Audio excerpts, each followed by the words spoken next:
स्वागत है आपका टेस्ट 91 पे। एक ऐसा प्लेटफॉर्म जहां आप अपनी ज़िंदगी बना सकते हैं। मतलब एक जानकारी के अनुसार बता दूं कि लॉकडाउन चल रहा है।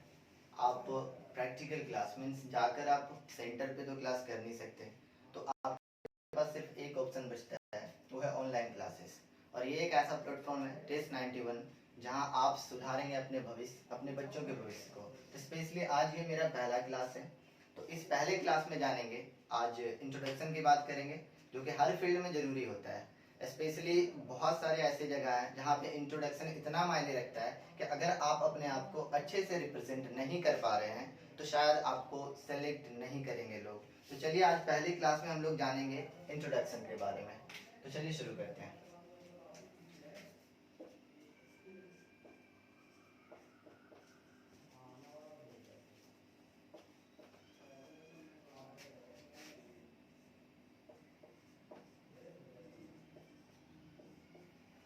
चलिए, जैसा कि मैंने लिखा है यहाँ पे इंट्रोडक्शन, और education as you can see here कि इसकी हिंदी होती है परिचय। तो परिचय को सिंपली भाषा में अगर तो इसको डिफाइन करेंगे तो कहेंगे एक दूसरे से। तो चलिए जानते हैं। अब इंट्रोडक्शन में एक और बहुत ही बड़ी चीज है, लोग अपने आप को रिप्रेजेंट तो कर देते हैं, बता देते हैं सब कुछ के बारे में इंट्रोडक्शन, लेकिन होता है कि इंट्रोडक्शन होता क्या है स्पेशली। तो आज हम जानते हैं, सबसे पहले इंट्रोडक्शन की डेफिनेशन जानेंगे। इंट्रोडक्शन देना नहीं है, पहले जानेंगे कि इंट्रोडक्शन कहते किसको है। तो चलिए शुरू करते हैं, इंट्रोडक्शन का डेफिनेशन क्या है। तो सबसे पहले यहाँ पे लिखते हैं डेफिनेशन को, और इसका डेफिनेशन होता है that is very simple, this is a method through which we express about ourselves to other। So आप पढ़ सकते हैं इसको, सिंपली हम पढ़ेंगे दिस इज अ मेथड, ये एक विधि है, तरीका है, जरिया है, थ्रू विच जिसकी सहायता से वी एक्सप्रेस हम बताते हैं, हम प्रकट करते हैं, अबाउट आवर सेल्फ अपने बारे में, टू अदर्स दूसरों को।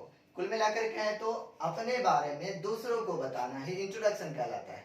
दिस इज अ मेथड, ये एक विधि है, तरीका है, थ्रू विच जिसकी सहायता से वी एक्सप्रेस हम बतलाते हैं, अबाउट आवर सेल्फ अपने बारे में, टू अदर्स दूसरों को। तो चलिए समझते हैं, इसमें कुछ पॉइंट्स होते हैं। अब कई लोग क्या करते हैं कि आते हैं धड़ाधड़ अपना इंट्रोडक्शन देना शुरू कर देते हैं। तो इंट्रोडक्शन टू वे में दिया जाता है, एक फॉर्मल एक इनफॉर्मल। तो फॉर्मल हम कहाँ पे देते हैं, तो फॉर्मल जब देंगे किसी मतलब अच्छे लोगों से मिलेंगे, प्रोफेशनल लोगों से मिलेंगे, तो वहाँ पे हम कोशिश करेंगे अपने फॉर्मल इंट्रोडक्शन देने की। लेकिन कई बार ऐसा होता है हम दोस्तों से मिल रहे होते हैं, परिवार वालों से मिल रहे होते हैं, तो हमें कोई फॉर्मल बनने की जरूरत नहीं है। अब दोस्त से मिलेंगे तो थोड़ी बोलेंगे good morning sir, we can never say good morning sir दोस्तों को। तो ये फॉर्मल वहाँ पे नहीं, सिंपल। अगर आप दोस्तों के दोस्त हैं, आपको पता होगा कि दोस्तों के भी दोस्त होते हैं, उससे आप मिल रहे हैं तो वहाँ पे जाके आप नहीं बोल सकते कि good morning sir, good evening sir, ऐसा बिल्कुल नहीं, कभी नहीं। तो आपको सिंपल, आपको इनफॉर्मल इंट्रोडक्शन देना है। वहाँ पे देना कैसे है मैं बता रहा हूँ। सिंपल जाएंगे, hi friend, how are you, my name is this and that, okay, so they will reply you, means whoever they will be, okay, so let's understand here, समझते हैं यहाँ पे इंट्रोडक्शन को क्लियरली। इंट्रोडक्शन में कुछ points हैं, जैसे कि पहला पॉइंट होता है हमारा नेम। सबसे पहला पॉइंट नाम बताना। इंट्रोडक्शन के अंदर सबसे पहले हमें क्या बताना होता है, नाम को। नाम इतने अच्छे से बताना है, नाम को बताने के दो तीन तरीके हैं, मैं लिखूंगा नहीं, सिंपल यहाँ पे मैं बता दूंगा सिर्फ कि नाम आप कितने तरह से बता सकते हैं, दो या तीन तरीके या चार तरीके कह सकते हैं आप बताने का। सबसे one of the best way of telling your name is my name is, इससे बढ़िया तरीका आज तक बना ही नहीं। ये सबसे बढ़िया वे है नाम बताने का, माई नेम इज, जो भी रहेगा XYZ ABC this and that, okay. तो इस तरह से आप बता सकते हैं। दूसरा आपने सुना होगा कई लोगों से सुना होगा, कई लोग कहते हैं this is XYZ, this is ABC, this is this and that, okay. तो ये दूसरा तरीका हो गया। तीसरा तरीका है हमारा नाम बताने का, नाम सिंपली बता सकते हैं। तीसरा तरीका में आपने सुना होगा कि आई एम, जो भी है, I M Rohan Sohan, I am XYZ ABC etcetera, okay. And the last one is that आपको बताना है माई सेल्फ। तो आपने माई सेल्फ का जो तरीका है that is a little awkward means that is a little selfish. You can say कि यहाँ पे अगर आप बोलते हैं माई सेल्फ, थोड़ा रूडनेस दिखता है इस वाक्य में, ठीक है। तो माई सेल्फ बोलना हर जगह पे, eight everywhere, you can't say my self, okay. तो यहाँ पे आप ध्यान रखेंगे कि तो माई सेल्फ को अवॉइड करेंगे और जहां पे जरूरत होगी उसके हिसाब से आप बोल सकते हैं। तो चलिए समझते हैं। नाम बताने का मैंने बताया 4 तरीका, and one of the best way of telling your name is my name is XYZ, okay. Next number 2, after telling your name you have to tell your father's name, okay. Father's name, पापा के नाम बताने का या यूं कहें कि अब्बू, जो भी आप बोलते हैं उसका नाम बताने का तरीका बिल्कुल एक है, सिंपल बता देंगे। अब कई लोग ये लिखते हैं, आपने सुना होगा ये वाला सन ऑफ वाला, तो सन ऑफ लिखने के लिए ज्यादा बेहतर है, ये बताने के लिए नहीं है। सिंपली समझेंगे ये सन ऑफ को, ये लिखने के लिए ज्यादा बेहतर है, बोलने के लिए नहीं। तो चलते हैं, समझते हैं आगे, सिंपली इसको समझेंगे। फादर्स नेम बताने का माई फादर्स नेम इज, जो भी रहेगा आपका बता सकते हैं सिंपली। नंबर 3 पे आ जाता है, आपको बताना है आपको अपना एड्रेस। एड्रेस बताने का भी 2-3 तरीका है, और अक्सर लोगों का अपने एड्रेस में कंफ्यूजन होते देखा होगा। 2 मसले होते हैं वहां पर स्पेशली। एक हम बात करेंगे, यहाँ पे हम साइड लिख रहे हैं। अक्सर आप लोगों ने देखा होगा कई लोग इट का इस्तेमाल करते हैं एड्रेस बताने में, कई लोग इन का इस्तेमाल करते हैं। तो इन दोनों को समझेंगे हम अलग अलग तरीके से, इट कब लगाएंगे और इन कब लगाएंगे। बहुत ही बेसिक वे में समझाएंगे, अभी ग्रामेटिकली नहीं, बस बोलने के लिए मैं समझा दूंगा आपको। तो समझते हैं एड्रेस। सबसे पहले तो बता सकते हैं one of the easy way of telling your address is कि आसानी से आप बोल सकते हैं आई एम फ्रॉम, जहां से भी रहेंगे। जैसे कि मैं जमुई से हूं तो बोल सकते हैं I am from Jamui, okay. That is the very easy way to tell your address. लेकिन आगे समझेंगे हम इसको, और भी तरीका है। एक है कि आई लिव, तो आपने सुना होगा कि आई लिव इन, कई लोग बोलते हैं आई लिव एट जमुई, कई लोग बोलते हैं आई लिव इन जमुई। तो एट इन का मसला आज हल करते हैं, ये कब लगाना एट और कब लगाना है इन, दोनों को समझेंगे। तो सिंपली एक मैं सर्किल यहाँ पे बना रहा हूँ, ध्यान से देखेंगे। Suppose this is Bihar, suppose है नहीं, ऐसा गोल नहीं होता है बिहार, लेकिन मैं समझाने की कोशिश कर रहा हूँ। यहाँ पे ये बिहार है और इस किसी एक भाग में यहाँ पे जमुई है, ठीक है। तो ध्यान से समझेंगे, जब किसी के बड़े भाग के छोटे वाले भाग को डिस्क्राइब करेंगे तो वहां पे हम एट का इस्तेमाल करेंगे सिंपली। जैसे एग्जांपल के तौर पर मैं जमुई में रहता हूँ, मैं जमुई में रहता हूँ, ऐसा बोलेंगे जबकि मैं बिहार के जमुई में रहता हूँ। सिंपली समझना, मैं बिहार के जमुई में रहता हूँ, तो Bihar is this full area, okay. ये पूरा एरिया बिहार का है, लेकिन ये जो छोटा सर्किल देख रहे हैं दिस इज जमुई, ये क्या है, जमुई है। तो आसानी से आप समझेंगे यहाँ पे कि जब भी हम बोलेंगे तो इस तरह से बोलेंगे I live at Jamui in Bihar, I live at Jamui in Bihar. Suppose अब जमुई बहुत बड़ा एरिया है, ठीक है, मान लेते हैं ये जो पूरी सर्किल है, अब हटा देते हैं इसको, पूरी सर्किल जो है ये जमुई है, और जमुई में एक जगह है यहाँ पे, बिल्कुल हम बात करते हैं एक जगह है जिसको हम कह सकते हैं, कोई भी गांव का नाम ले सकते हैं या फिर कोई बाजार के कहीं भी जगह का नाम ले सकते हैं। तो सिंपली समझेंगे एक बाजार में जगह है महाराजगंज, सपोज ये मान लेते हैं ये महाराजगंज है। तो आपको किस तरह से बोलना है, सिंपली समझेंगे आई लिव, छोटी जगह के लिए क्या लगाना है एच, आई लिव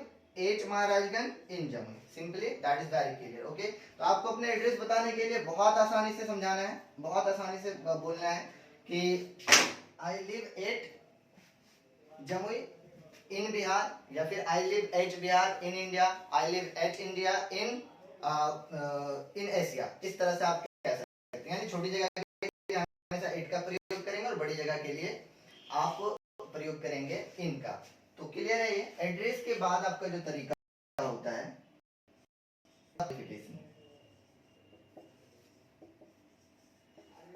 ये बहुत इंपॉर्टेंट है क्वालिफिकेशन। अब कई लोग क्या करते हैं कि पढ़ रहे होते हैं इंटरमीडिएट में, पार्ट 2 कर रहे होते हैं और मुंह से निकल जाता है कि I have done my intermediate या my last qualification is intermediate. That's not correct, that would be totally wrong, okay.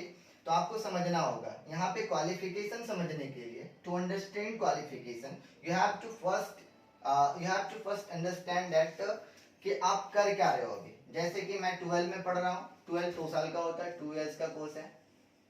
इस 2 साल में अगर आपने 1 साल कंप्लीट कर लिया, 1 साल बचा हुआ, तो भी आप इंटरमीडिएट नहीं है, ठीक है। अगर 2 साल में हटा दीजिए, 1 साल नहीं, आपने एग्जाम तक दे दिया है, सेकेंड ईयर का एग्जाम दे दिया है, आप कंप्लीट कर चुके हैं, रिजल्ट नहीं आया है, तो भी आप इंटरमीडिएट नहीं है। सपोज ग्रेजुएशन की बात करते हैं, ग्रेजुएशन कितने साल के होते हैं? 3 इयर्स के। 3 इयर्स में आप 3rd ईयर कंप्लीट कर चुके हैं, लेकिन आपको रिजल्ट नहीं मिला है, फिर भी आप ग्रेजुएट नहीं कहलाएंगे। That is very simple. तो अगर आप ग्रेजुएट नहीं है तो क्या बोलेंगे? My qualification is intermediate. अब अगर आप इंटरमीडिएट नहीं है तो क्या कहलाएंगे? My last qualification matriculation. इस तरह से आप बोल सकते हैं। तो क्वालिफिकेशन बताने का ये तरीका। एक और होता है, कई बच्चे जो पढ़ाई छोड़ चुके हैं, they have completely quit their study.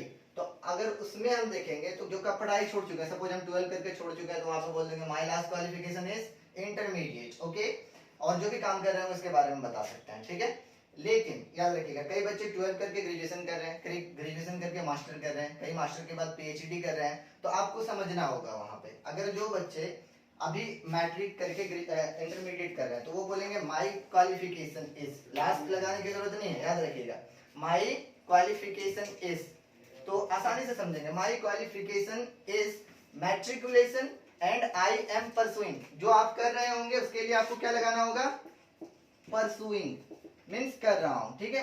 I am pursuing intermediate first year, I am pursuing intermediate second year. That's the way to tell your qualification. Okay, suppose आपने, याद रखिएगा सारे स्टूडेंट, टेस्ट 91 पे आप पढ़ रहे हैं, ध्यान रखेंगे इस बात का।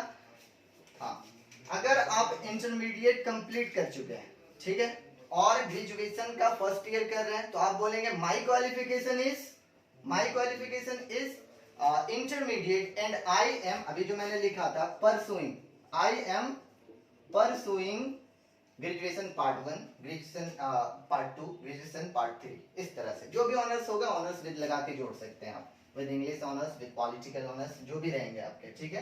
क्वालिफिकेशन बताने के बाद नंबर 5 पे आपको बताना है एम्बिशन।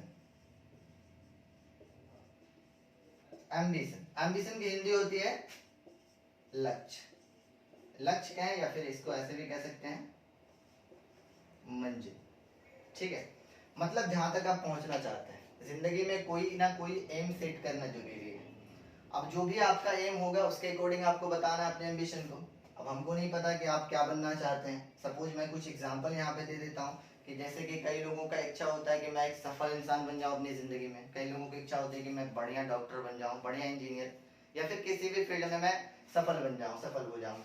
तो इस चीज को समझते हैं, सिंपल बोलेंगे, that is very easy to tell your ambition. पहले बोल देंगे simple, I want to become a doctor, I want to become an engineer, I want to become a successful person, etc etc। But यहाँ याद रखेंगे, अब ये पहला तरीका। दूसरा सिंपल बोल सकते हैं, my ambition is to be a doctor। याद रखिएगा, to be means बनना, to be means बनना। अब याद रखिएगा कि to क्यों लग रहा है, ये to क्यों लग रहा है b से पहले to क्यों है, b से पहले to क्यों है, तो इसको याद रखेंगे आप, क्योंकि b means b is a verb, okay, और b का मतलब हो गया बनो, b का मतलब बनो। परफेक्ट बनना बनाने के लिए हमें क्या करना होगा? टू लगाना होता है। जैसे कि गो का मतलब क्या हो जाता है? जाओ, लेकिन जाना लिखने के लिए क्या लिखना पड़ेगा? To go. सिंपल याद रखिएगा, गो का मतलब हो गया जाओ। तो जब भी हम V1 का प्रयोग करेंगे मींस वर्ब का पहला रूप, तो वहां पे हम ऑर्डर शो करते हैं, आदेश देते हैं, लेकिन टू लगाने के बाद ये परफेक्ट एग्जैक्ट वर्ब बन जाता है। तो याद रखेंगे, ठीक है। तो मुझे एक डॉक्टर बनना है, या मेरा एम्बिशन, मेरा लक्ष्य एक डॉक्टर बनना है, बोलेंगे simple, my ambition is to be a doctor, my ambition is to be a doctor, my ambition is to be a teacher, my ambition is to be an engineer et cetera. अंदर next यहाँ पे समझते हैं number 6 पे। Number 6 पे आ जाते हैं, ambition के बाद आपको बताना है अपना हॉबी। हॉबी का मतलब हो गया आदत या फिर शौक, दो चीजें यहाँ। तो मतलब कई लोगों के साथ कुछ ना कुछ हॉबी होते हैं। अक्सर लड़के क्या करते हैं कि सुन के आते हैं और बोल देते हैं my hobby is playing cricket. जरूरी नहीं है कि आपकी हॉबी प्लेइंग क्रिकेट ही हो, क्रिकेट खेलना ही हो, ऐसा जरूरी नहीं है, दैट्स नॉट नेसेसरी। तो आपको समझना है कि जो भी आपका आदत होगा, हॉबी होगा, उसके अकॉर्डिंग आप बातों को, मतलब उसके अकॉर्डिंग आप बोलेंगे। जैसे कि मेरी हॉबी है कहानी पढ़ना, my hobby is reading story, या फिर किसी की हॉबी है फुटबॉल खेलना, किसी की हॉबी है क्रिकेट खेलना, लूडो खेलना, कैरम खेलना। अब एक गेम चल रहा था कुछ दिन पहले पबजी, वो बहुत फेमस था, तो वो भी खेलना। बोल सकते हैं my hobby is playing PUBG, कई लोग अभी भी एडिक्टेड है उसमें। तो याद रखिएगा, यहाँ पे सिंपल बोलेंगे my hobby is playing cricket, my hobby is playing cricket, इस तरह से। या फिर my hobby is playing football, my hobby is playing badminton. जरूरी नहीं कि खेलना ही हो आदत, कुछ भी हो सकता है। कई लोगों